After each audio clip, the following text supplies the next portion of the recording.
आप सभी का हार्दिक अभिनंदन। आइए पद्म पुराण के सृष्टि खंड के अगले अध्याय का पाठन आरंभ करते हैं। पुष्कर क्षेत्र में ब्रह्मा जी का यज्ञ और सरस्वती का प्राकट्य। भीष्म जी ने कहा, ब्रह्मन, आपके मुख से यह सब प्रसंग मैंने सुना। अब पुष्कर क्षेत्र में जो ब्रह्मा जी का यज्ञ हुआ था उसका वृतांत सुनाइए, क्योंकि इसका श्रवण करने से मेरे शरीर और मन की शुद्धि होगी। पुलस्त्य जी ने कहा, राजन, भगवान ब्रह्मा जी पुष्कर क्षेत्र में जब यज्ञ कर रहे थे उस समय जो जो बातें हुई उन्हें बतलाता हूँ, सुनो। पितामह का यज्ञ आदि कृत युग में प्रारंभ हुआ था। उस समय मरीचि, अंगिरा, मैं, पुलह, क्रतु और प्रजापति दक्ष ने ब्रह्मा जी के पास जाकर उनके चरणों में मस्तक झुकाया। धाता, अर्यमा, सविता, वरुण, अंश, भग, इंद्र, विवस्वान, पूषा, त्वष्टा, मित्र और पर्जन्य आदि 12 आदित्य भी वहां उपस्थित हो अपने जाज्वल्यमान तेज से प्रकाशित हो रहे थे। इन देवेश्वरों ने भी पितामह को प्रणाम किया। मृगव्याध, शर्व, महायशस्वी निवृत्ति, अजैकपाद, अहिर्बुधन्य, पिनाकी, अपराजित, विश्वेश्वर भव, कपर्दी, स्थाणु और भगवान भग, ये 11 रुद्र भी उस यज्ञ में उपस्थित थे। दोनों अश्विनी कुमार, 8 वसु, महाबली, मरुदगण, विश्वेदेव और साध्य नामक देवता ब्रह्मा जी के सम्मुख हाथ जोड़कर खड़े थे। शेष जी के वंशज वासुकी आदि बड़े बड़े नाग भी विद्यमान थे। ताक्षर्य, अरिष्टनेमी, महाबली गरुड़, वारुणी और आरुणी, ये सभी विंता कुमार वहां पधारे थे। लोकपालक भगवान श्री नारायण ने वहां स्वयं पदार्पण किया और समस्त महर्षियों के साथ लोक गुरु ब्रह्मा जी से कहा, जगतपते, तुम्हारे ही द्वारा इस संपूर्ण संसार का विस्तार हुआ है। तुम्ही ने इसकी सृष्टि की है, इसलिए तुम संपूर्ण लोकों के ईश्वर हो। यहाँ हम लोगों के करने योग्य जो तुम्हारा महान कार्य हो उसे करने की हमें आज्ञा दो। देव ऋषियों के साथ भगवान श्री विष्णु ने ऐसा कहकर देवेश्वर ब्रह्मा जी को नमस्कार किया। ब्रह्मा जी वहां स्थित होकर संपूर्ण दिशाओं को अपने तेज से प्रकाशित कर रहे थे तथा भगवान श्री विष्णु भी श्रीवत्स चिन्ह से सुशोभित एवं सुंदर सुवर्णमय यज्ञोपवीत से दे दीप्यमान हो रहे थे। उनका एक एक रोम परम पवित्र है, वे सर्वसमर्थ हैं। उनका वक्षस्थल विशाल तथा श्री विग्रह संपूर्ण तेजों का पुंज जान पड़ता है। देवताओं और ऋषियों ने उनकी इस प्रकार स्तुति की, जो पुण्यात्माओं को उत्तम गति और पापियों को दुर्गति प्रदान करने वाले हैं। योग सिद्ध महात्मा पुरुष जिन्हें उत्तम योग स्वरूप मानते हैं, जिनको अणिमा आदि 8 ऐश्वर्य नित्य प्राप्त हैं, जिन्हें देवताओं में सबसे श्रेष्ठ कहा जाता है। मोक्ष की अभिलाषा रखने वाले संयमी ब्राह्मण योग से अपने अंतकरण को शुद्ध करके जिन सनातन पुरुष को पाकर जन्म मरण के बंधन से मुक्त हो जाते हैं, चंद्रमा और सूर्य जिनके नेत्र हैं तथा अनंत आकाश जिनका विग्रह है, उन भगवान की हम शरण लेते हैं। जो भगवान संपूर्ण भूतों की उत्पत्ति और वृद्धि करने वाले हैं, जो ऋषियों और लोकों के सत्रष्टा तथा देवताओं के ईश्वर हैं, जिन्होंने देवताओं का प्रिय और समस्त जगत का पालन करने के लिए चिरकाल से पितरों को कव्य तथा देवताओं को उत्तम हविष्य अर्पण करने का नियम परिवर्तित किया है, उन देव श्रेष्ठ परमेश्वर को हम सादर प्रणाम करते हैं। तदनंतर वृद्ध एवं बुद्धिमान देवता भगवान श्री ब्रह्मा जी यज्ञशाला में लोकपालक श्री विष्णु भगवान के साथ बैठकर शोभा पाने लगे। वह यज्ञ मंडप धन आदि सामग्रियों और ऋत्विजों से भरा था। परम प्रभावशाली भगवान श्री विष्णु धनुष हाथ में लेकर सब ओर से उसकी रक्षा कर रहे थे। दैत्य और दानवों के सरदार तथा राक्षसों के समुदाय भी वहां उपस्थित थे। यज्ञ विद्या, वेद विद्या तथा पद और क्रम का ज्ञान रखने वाले महर्षियों के वेद घोष से सारी सभा गूंज उठी। यज्ञ में स्तुति कर्म के जानकार, शिक्षा के ज्ञाता, शब्दों की व्युत्पत्ति एवं अर्थ का ज्ञान रखने वाले और मीमांसा के युक्ति युक्त वाक्यों को समझने वाले विद्वानों के उच्चारण किए हुए शब्द सबको सुनाई देने लगे। इतिहास और पुराणों के ज्ञाता, नाना प्रकार के विज्ञान को जानते हुए भी मौन रहने वाले, संयमी तथा उत्तम व्रतों का पालन करने वाले विद्वानों ने वहां उपस्थित होकर जप और होम में लगे हुए मुख्य मुख्य ब्राह्मणों को देखा। देवता और असुरों के गुरु लोक पितामह ब्रह्मा जी उस यज्ञ भूमि में विराजमान थे। सुर और असुर दोनों ही उनकी सेवा में खड़े थे।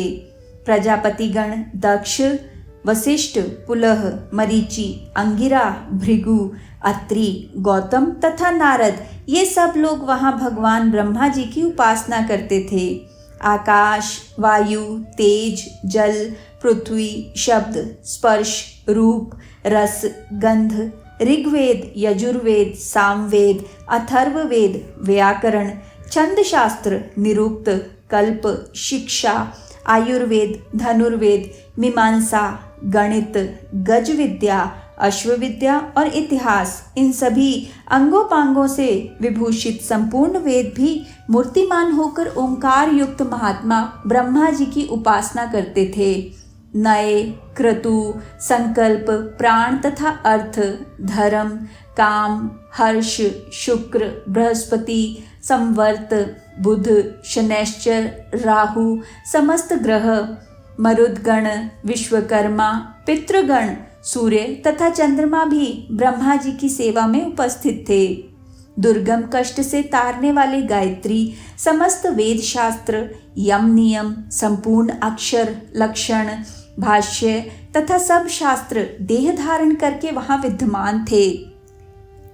क्षण, लव, मुहूर्त, दिन, रात्रि, पक्ष, मास और संपूर्ण ऋतुएं अर्थात इनके देवता महात्मा ब्रह्मा जी की उपासना करते थे।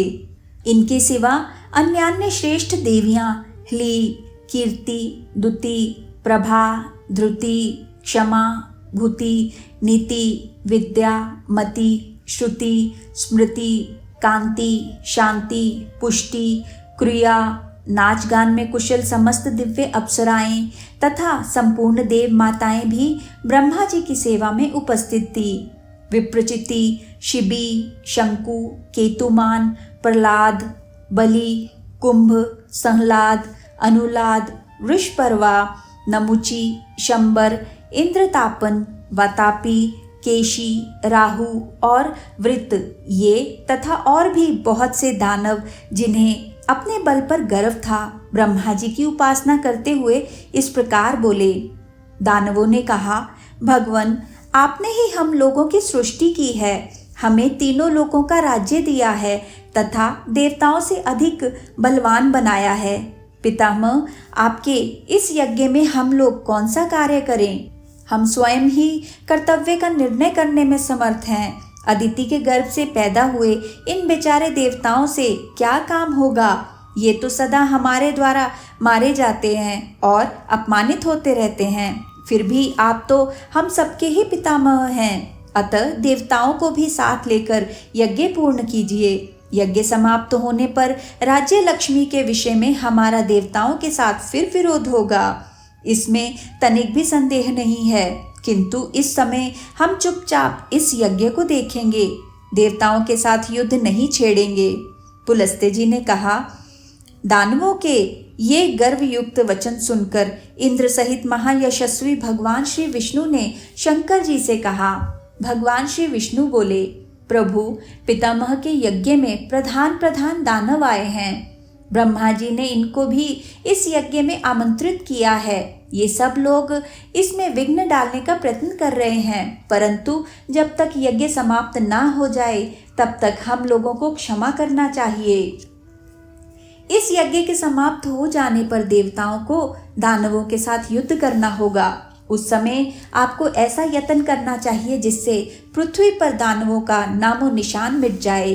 आपको मेरे साथ रहकर इंद्र की विजय के लिए प्रयत्न करना उचित है। इन दानवों का धन लेकर राहगीरों, ब्राह्मणों तथा दुखी मनुष्य में बांट दें।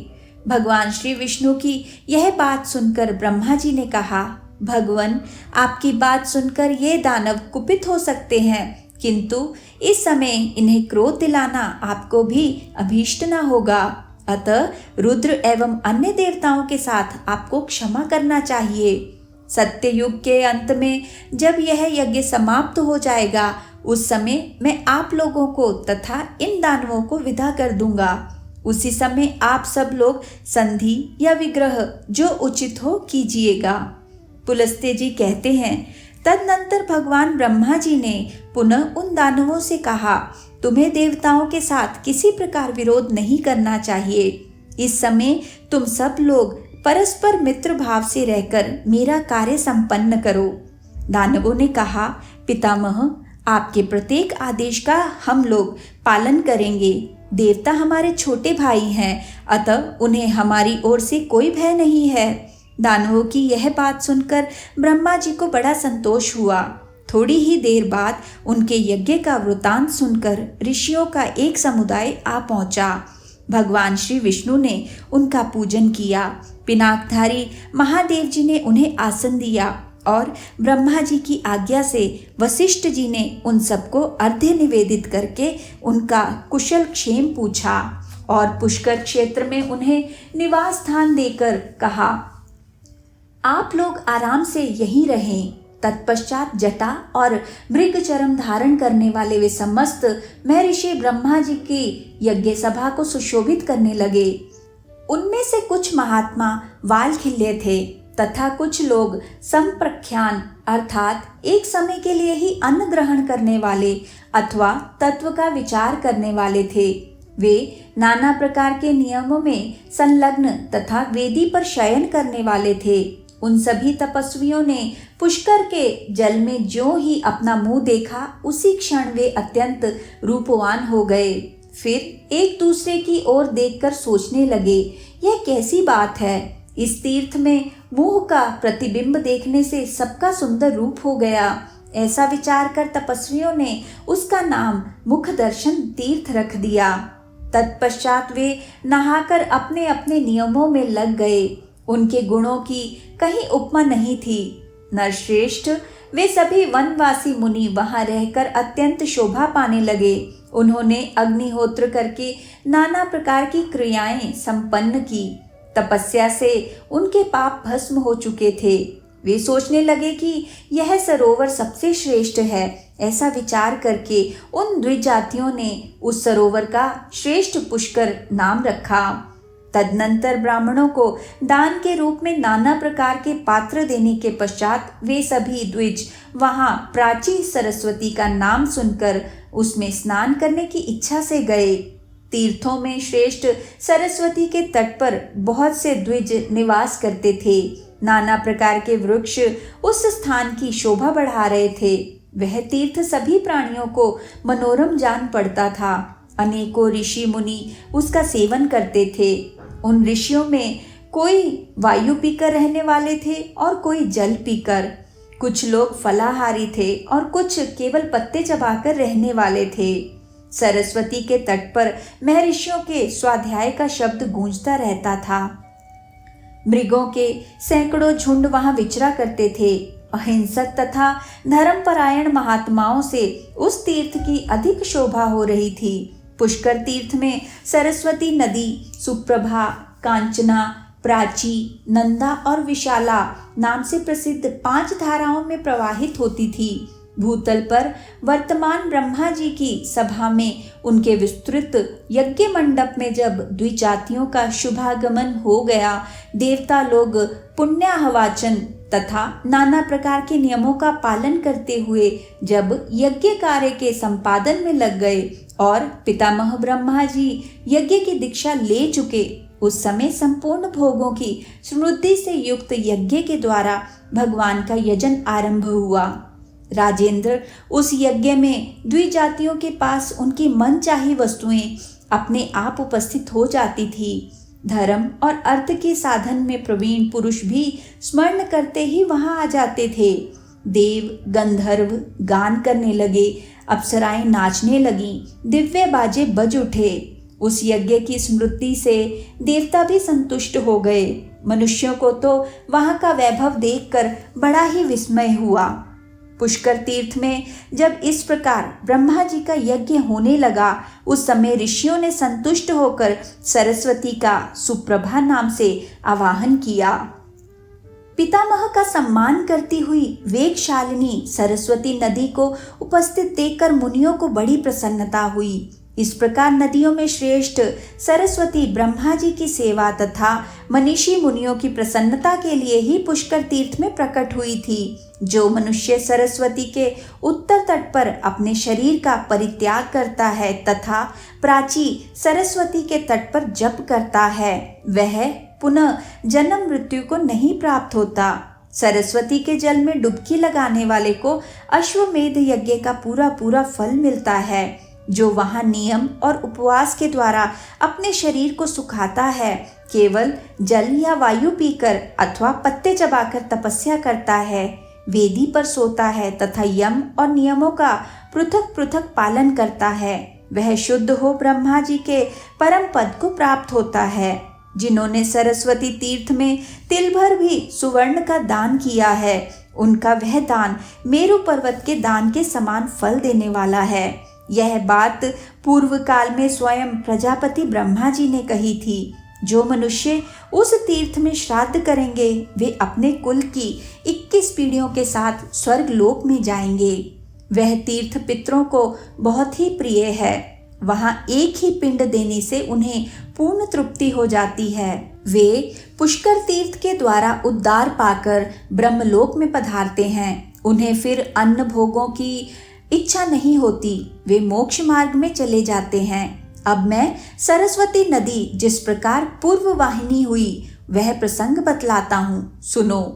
पहले की बात है, एक बार इंद्र आदि समस्त देवताओं की ओर से भगवान श्री विष्णु ने सरस्वती से कहा, देवी तुम पश्चिम समुद्र के तट पर जाओ और इस बड़वानल को ले जाकर समुद्र में डाल दो। ऐसा करने से समस्त देवताओं का भय दूर हो जाएगा। तुम माता की भांति देवताओं को अभय दान दो। सबको उत्पन्न करने वाले भगवान श्री विष्णु की ओर से यह आदेश मिलने पर देवी सरस्वती ने कहा, भगवान मैं स्वाधीन नहीं हूँ, आप इस कार्य के लिए मेरे पिता ब्रह्मा जी से अनुरोध कीजिए। पिताजी की आज्ञा के बिना मैं एक पग भी कहीं नहीं जा सकती। सरस्वती का अभिप्राय जानकर देवताओं ने ब्रह्मा जी से कहा, पितामह आपकी कुमारी कन्या सरस्वती बड़ी साध्वी है, उसमें किसी प्रकार का दोष नहीं देखा गया है, अतः उसे छोड़कर दूसरा कोई नहीं है जो बड़वानल को ले जा सके। पुलस्त्य जी कहते हैं, देवताओं की बात सुनकर ब्रह्मा जी ने सरस्वती को बुलाया और उसे गोद में लेकर उसका मस्तक सूंघा। फिर बड़े स्नेह के साथ कहा, बेटी तुम मेरी और इन समस्त देवताओं की रक्षा करो। देवताओं के प्रभाव से तुम्हें इस कार्य के करने पर बड़ा सम्मान प्राप्त होगा। इस बड़वानल को ले जाकर खारे पानी के समुद्र में डाल दो। पिता के वियोग के कारण बालिका के नेत्रों में आंसू छलछला आए। उसने ब्रह्मा जी को प्रणाम करके कहा, अच्छा जाती हूँ। उस समय संपूर्ण देवताओं तथा उसके पिता ने भी कहा, भय न करो। इससे वह भय छोड़कर प्रसन्न चित्त से जाने को तैयार हुई। उसकी यात्रा के समय शंख और नगारों की ध्वनि तथा मंगल घोष होने लगा, जिसकी आवाज से सारा जगत गूंज उठा। सरस्वती अपने तेज से सर्वत्र प्रकाश फैलाती हुई चली। उस समय गंगा जी उसके पीछे हो ली। तब सरस्वती ने कहा, सखी तुम कहाँ जाती हो? मैं फिर तुमसे मिलूंगी। सरस्वती के ऐसा कहने पर गंगा ने मधुर वाणी में कहा, शुभे अब तो तुम जब पूर्व दिशा में आओगी तभी मुझे देख सकोगी। देवताओं सहित तुम्हारा दर्शन तभी मेरे लिए सुलभ हो सकेगा। यह सुनकर सरस्वती ने कहा, शुचिस्मते तब तुम भी उत्तराभिमुखी होकर शोक का परित्याग कर देना। गंगा बोली, सखी मैं उत्तराभिमुखी होने पर अधिक पवित्र मानी जाऊंगी और तुम पूर्वाभिमुखी होने पर उत्तरावाहिनी गंगा और पूर्व वाहिनी सरस्वती में जो मनुष्य श्राद्ध और दान करेंगे वे तीनों ऋणों से मुक्त होकर मोक्ष मार्ग का आश्रय लेंगे। इसमें कोई अन्यथा विचार करने की आवश्यकता नहीं है। इस पर वह सरस्वती नदी रूप में परिणत हो गई। देवताओं के देखते देखते एक पाकर के वृक्ष की जड़ से प्रकट हुई। वह वृक्ष भगवान विष्णु का स्वरूप है। संपूर्ण देवताओं ने उसकी वंदना की है। उसकी अनेकों शाखाएं सब ओर फैली हुई हैं। वह दूसरे ब्रह्मा जी की भांति शोभा पाता है। यद्यपि उस वृक्ष में एक भी फूल नहीं है, तो भी वह डालियों पर बैठे हुए शुक आदि पक्षियों के कारण फूलों से लदा सा जान पड़ता है। सरस्वती ने उस पाकर के समीप स्थित होकर देवादिदेव विष्णु से कहा, भगवन, मुझे वडवागिन समर्पित कीजिए, मैं आपकी आज्ञा का पालन करूंगी। उसके ऐसा कहने पर भगवान श्री विष्णु बोले, शुभे, तुम्हें इस वडवानल को पश्चिम समुद्र की ओर ले जाते समय जलने का कोई भय नहीं होगा। पुलस्त्य जी कहते हैं, तदनंतर भगवान श्री विष्णु ने वडवानल को सोने के घड़े में रखकर सरस्वती को सौंप दिया। उसने उस घड़े को अपने उदर में रखकर पश्चिम की ओर प्रस्थान किया। अदृश्य गति से चलती हुई वह महानदी पुष्कर में पहुंची और ब्रह्मा जी ने जिन जिन कुंडों में हवन किया था उन सबको जल से आप्लावित करके प्रकट हुई। इस प्रकार पुष्कर क्षेत्र में परम पवित्र सरस्वती नदी का प्रादुर्भाव हुआ। जगत को जीवन दान देने वाली वायु ने भी उसका जल लेकर वहां के सब तीर्थों में डाल दिया। उस पुण्य क्षेत्र में पहुंचकर पुण्य सलिला सरस्वती मनुष्यों के पापों का नाश करने के लिए स्थित हो गई। जो पुण्यात्मा मनुष्य पुष्कर तीर्थ में विद्यमान सरस्वती का दर्शन करते हैं वे नारकी जीवों की अधोगति का अनुभव नहीं करते। जो मनुष्य उसमें भक्ति भाव के साथ स्नान करते हैं वे ब्रह्मलोक में पहुंचकर ब्रह्मा जी के साथ आनंद का अनुभव करते हैं। जो मनुष्य ज्येष्ठ पुष्कर में स्नान करके पितरों का तर्पण करता है वह उन सबका नरक से उद्धार कर देता है तथा स्वयं उसका भी चित्त शुद्ध हो जाता है। ब्रह्मा जी के क्षेत्र में पुण्य सलिला सरस्वती को पाकर मनुष्य दूसरे किसी तीर्थ की कामना करे, उससे बढ़कर दूसरा तीर्थ है ही कौन। संपूर्ण तीर्थों में स्नान करने से जो फल प्राप्त होता है वह सब का सब ज्येष्ठ पुष्कर में एक बार डुबकी लगाने से मिल जाता है। अधिक क्या कहा जाए। जिसने पुष्कर क्षेत्र का निवास, ज्येष्ठ कुंड का जल तथा उस तीर्थ में मृत्यु, ये तीन बातें प्राप्त कर ली उसने परम गति पा ली। जो मनुष्य उत्तम काल, उत्तम क्षेत्र तथा उत्तम तीर्थ में स्नान और होम करके ब्राह्मण को दान देता है वह अक्षय सुख का भागी होता है। कार्तिक और वैशाख के शुक्ल पक्ष में तथा चंद्रमा और सूर्य के ग्रहण के समय स्नान करने योग्य कुरु जांगल देश में जितने क्षेत्र और तीर्थ मुनीश्वरों द्वारा बताए गए हैं उन सब में यह पुष्कर तीर्थ अधिक पवित्र है, ऐसा ब्रह्मा जी ने कहा है। जो पुरुष कार्तिक की पूर्णिमा को मध्यम कुंड, मध्यम पुष्कर में स्नान करके ब्राह्मण को दान देता है उसे अश्वमेध यज्ञ का फल मिलता है। इसी प्रकार कनिष्ठ कुंड, अनंत पुष्कर में एकाग्रता पूर्वक स्नान करके जो ब्राह्मण को उत्तम अग्नि का चावल दान करता है वह अग्निलोक में जाता है तथा वहां 21 पीढ़ियों के साथ रहकर श्रेष्ठ फल का उपभोग करता है।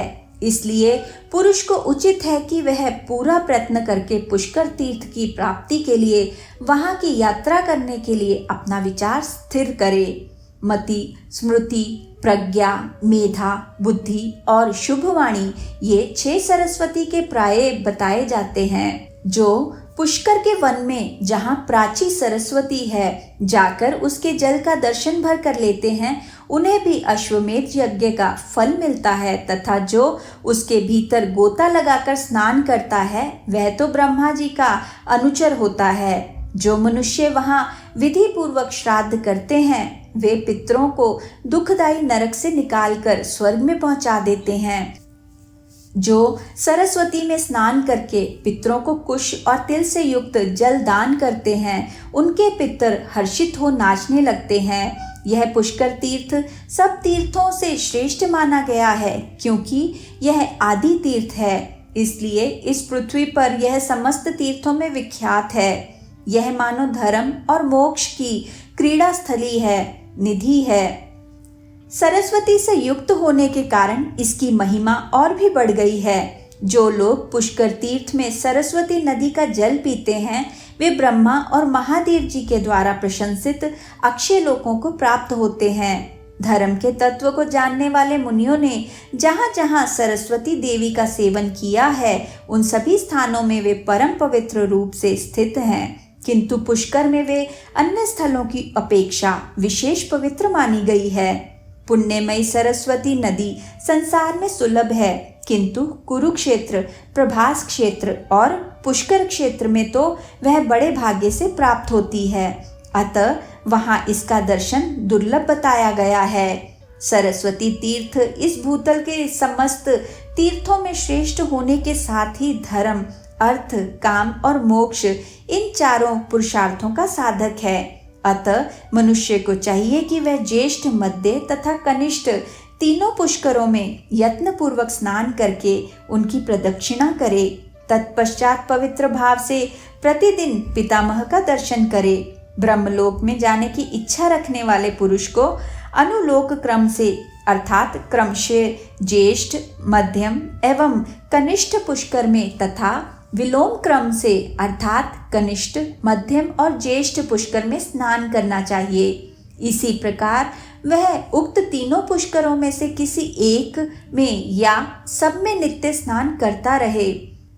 पुष्कर क्षेत्र में 3 सुंदर शिखर और 3 ही स्त्रोत हैं। वे सबके सब पुष्कर नाम से ही प्रसिद्ध हैं। उन्हें ज्येष्ठ पुष्कर, मध्यम पुष्कर और कनिष्ठ पुष्कर कहते हैं।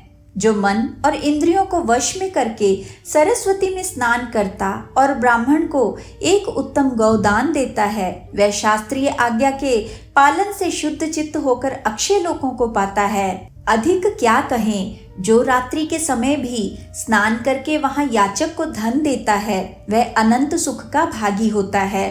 पुष्कर में तिल दान की मुनि लोग अधिक प्रशंसा करते हैं तथा कृष्ण पक्ष की चतुर्दशी को वहां सदा ही स्नान करने का विधान है।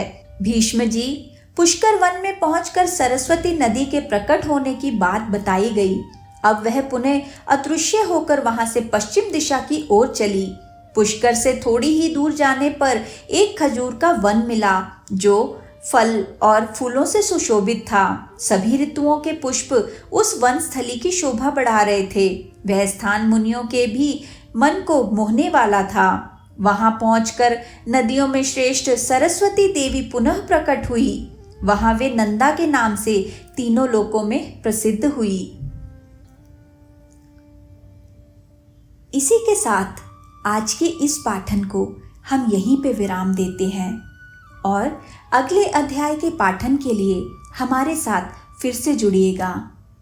आइए साथ मिलकर श्री विष्णु के इस सुंदर मंत्र से आज के इस पाठन का समापन करते हैं। ओम नमो भगवते वासुदेवाय। ओम नमो भगवते वासुदेवाय। ओम नमो भगवते वासुदेवाय। ओम नमो भगवते वासुदेवाय।